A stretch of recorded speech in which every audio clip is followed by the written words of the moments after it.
ఒకనాడు పరమానందయ్య గారు సతీ సమేతగా పక్క గ్రామమునకు వెళ్లి వేదాంత ప్రవచనాలు చేశారు. ఆ గ్రామస్తులు ఆయన చేసిన వేదాంత ప్రవచనాలను ఆనందించి ఆయనకు శిష్యులకు విందు భోజనం ఏర్పాటు చేశారు. ఆ ఊరు ప్రజలు ఏర్పాటు చేసిన విందును పుష్టిగా తిని తమ ఊరికి బయలుదేరారు.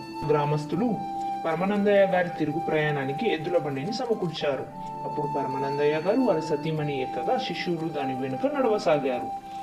కొంత దూరం వెళ్ళిన తర్వాత గురువుగారు శిష్యులను పిలిచి, బండిలో నుండి ఏవైనా సామాన్లు కింద పడుతుంటాయి, జాగ్రత్తగా చూస్తూ ఉండండి, కాస్త మేము నడుము వాలుస్తామని పడుకున్నారు పరమానందయ్య గారు.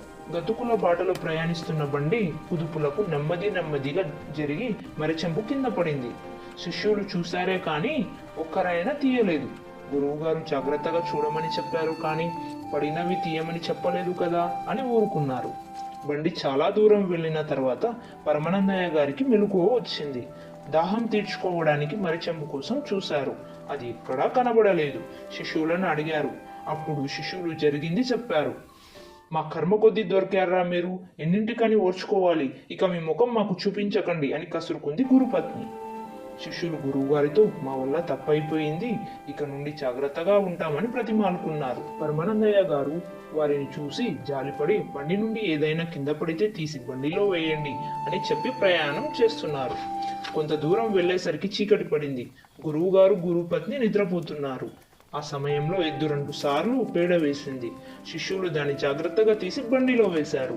గురువుగారు నిద్రమత్తులో అటూ ఇటు కదులుతుండడంతో ఒంటి నిండా పేడ అంటుకుంది. మంచి నిద్రలో ఉన్న వారికి ఇదేమీ తెలియదు. తెల్లవారుతున్న సమయానికి బండి గ్రామం సమీపించింది. గురువుగారు గురుపత్ని మేలుకున్నారు. ఒకరి ముఖం ఒకరు చూసుకొని ఆశ్చర్యపోయారు. గురుపత్ని మండు పెడుతూ, ఈ పేడంతా బండిలోకి ఎలా వచ్చింది అని శిష్యులను అడిగింది. శిష్యులు సగర్వంగా, మేమే చేశామమ్మా, గురువు గారు బండిలో నుంచి ఏమి కింద పడినా తీసి బండిలో వేయమన్నారు కదా, వాళ్ళు చెప్పినట్టే ఎద్దు వేసిన పేడ అంతా జాగ్రత్తగా ఎత్తి బండిలో వేశామన్నారు.